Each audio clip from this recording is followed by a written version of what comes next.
Hello students. आज हम Hindi grammar में एप्लीकेशंस के बारे में जानेंगे कि किस तरीके से एप्लीकेशन लिखी जाती है, क्या फॉर्मेट होता है इसका।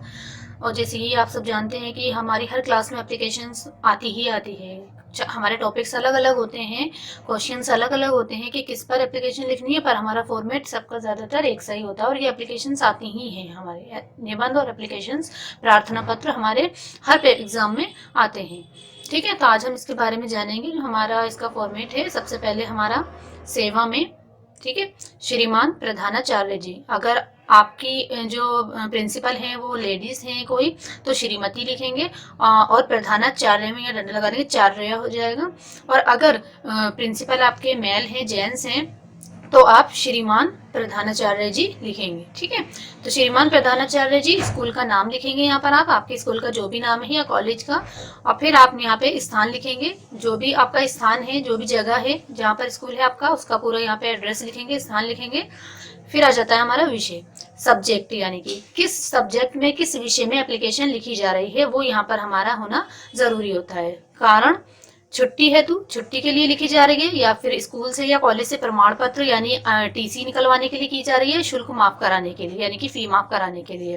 तो आपका इन तीनों में से जो भी यहाँ पे रीजन होगा, जो भी कारण होगा, वो यहाँ पर आपको एक्सप्लेन करना है, यहाँ पर लिखना है कि इस छुट्टी के लिए की जा रही है, तो छुट्टी का लिखेंगे कि 2 दिन की या बीमारी की छुट्टी के लिए प्रार्थना पत्र। अगर टीसी के लिए लिखी जा रही है तो टीसी का लिखेंगे, शुल्क माफ कराने के लिए लिखी जा रही है तो आप शुल्क माफ कराने का लिखेंगे। तो यहाँ विषय में आपका जिस वजह से, जिस भी जो भी रीजन है आपका एप्लीकेशन लिखने का, जिस विषय में लिखी जा रही है, वो विषय आपको यहाँ पे लिखना है।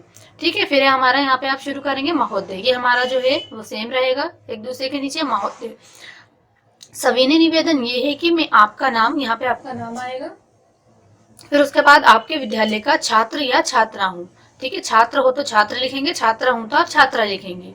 ठीक है, छात्रा हूँ मैं, और आपका यहाँ पे आ जाएगा अगर आप छुट्टी के लिए लिख रहे हैं तो कि किस वजह से छुट्टी कर रहे हैं, बीमारी की वजह से, शादी में जाने की वजह से कर रहे हैं, जिस वजह से भी आप छुट्टी कर रहे हैं आप वो लिखेंगे। प्रमाण पत्र के लिए कर रहे हैं, टीसी के लिए, तो आप वो लिखेंगे कि मेरा ट्रांसफर किसी दूसरे स्कूल में हो रहा है तो मुझे आपके अपना प्रमाण पत्र प्राप्त करना है, तो आप उसके लिए लिखेंगे। शुल्क माफ कराने के लिए लिखेंगे तो आप यहाँ पे अपना कारण लिखेंगे, पूरा लिखेंगे यहाँ पे कि शुल्क माफ क्यों कराना चाहते हैं, आपके पिता का व्यवसाय आपका इतना नहीं है, आपके इस वजह से आप करना चाहते हैं। तो जो भी आपका इन तीनों में से आप जिस पर एप्लीकेशन लिख रहे हैं, यहाँ पे जो आपका विषय होगा आप उसी में यहाँ पर उसके बारे में लिखेंगे।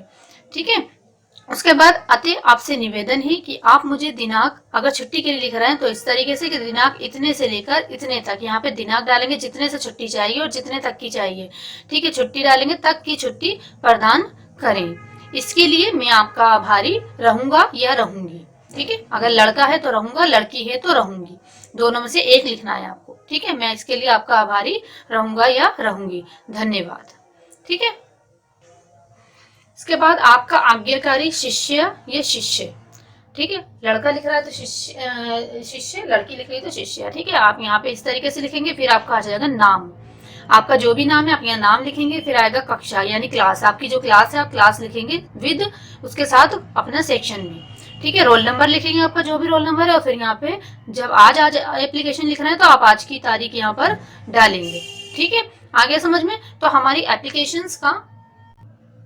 एप्लीकेशन हमारी इस तरीके की होती है पूरी। बस हमारा ये जो हमारा फॉर्मेट मैंने लिख रखा है ये हमारा सेम रहेगा, यही रहेगा। बस बीच में जिस विषय में आप लिख रहे हैं, जो भी आप यहाँ पे विषय डालेंगे, बस उसके बारे में आपको यहाँ लिखना है। अगर छुट्टी का लिखना है छुट्टी के बारे में, प्रमाण पत्र का लिखना है तो उसके बारे में, अगर सफाई वगैरह के लिए कर रहे हैं कि हमारे स्कूल, हमारे इलाके में गंदगी बहुत रहती है, उसे साफ कराने के लिए, तो आप उसके हिसाब से यहाँ पे लिखेंगे। ठीक है, बाकी सब आपका सेम ऐसे ही रहेगा। आगे समझ में। तो ये हमारी इस तरीके से एप्लीकेशन लिखी जाती है। अब आपको इसी तरीके से छुट्टी पर या प्रमाण पत्र पर या शुल्क माफ पर आपको एप्लीकेशन एक लिखकर मुझे दिखानी है। ये आपका आज का होमवर्क है।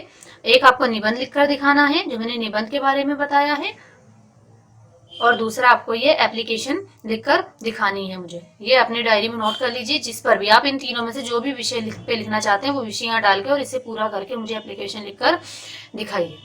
आज हम हिंदी ग्रामर में निबंध के बारे में पढ़ने जा रहे हैं कि निबंध कैसे लिखा जाता है। ठीक है, जैसे कि आप सब जानते हैं कि हमें हर क्लास में निबंध मिलता ही मिलता है। ठीक है, हर क्लास में हमें 5th हो, 4th हो, 6th हो, 7, 8, 9, 10, 11, 12 सब में आपको निबंध जरूर मिलता है। ठीक है, अलग अलग टॉपिक्स होते हैं और अलग अलग ही इनको लिखने का तरीका इनका एक ही होता है लिखने का, लेकिन आपको अलग अलग टॉपिक्स मिलते हैं। वैसे तो हमें सोचते हैं कि निबंध सबसे ज़्यादा इजी है, यूं ही आराम से लिखते चले जाओ जिस बारे में बताया, लेकिन इसको लिखने का एक तरीका होता है। ठीक है, इसके मार्क्स भी काफ़ी हाई होते हैं, 10 भी होते हैं, 15 भी होते हैं, ऐड भी होते हैं।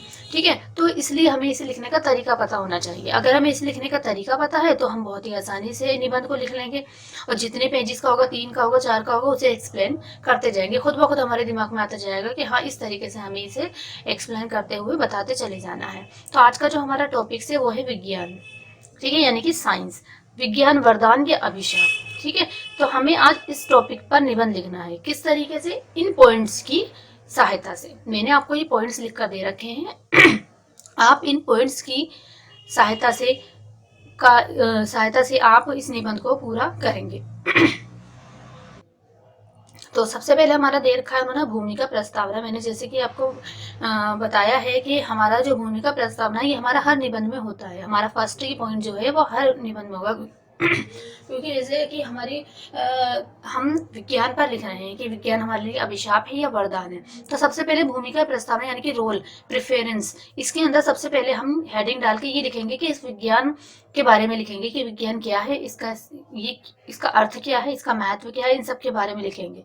ठीक है, कि विज्ञान की पूरा सारा निचोड़ जो हम ऐसे में अपने निबंध में लिखने वाले हैं, सबसे पहले हम कुछ अपने शब्दों में यहाँ पर भूमिका प्रस्तावना में यहाँ पर हम उसे एक्सप्लेन करेंगे। फिर उसके बाद हमारा दूसरा पॉइंट है विज्ञान का अर्थ।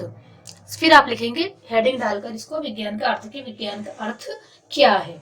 ठीक है, फिर आपका तीसरा है पॉइंट विज्ञान का महत्व, कि विज्ञान का महत्व क्या है, इंपॉर्टेंस क्या है इसकी। तो आप हेडिंग डाल के इसे एक्सप्लेन करेंगे कि विज्ञान की इंपॉर्टेंस क्या है, महत्व क्या है।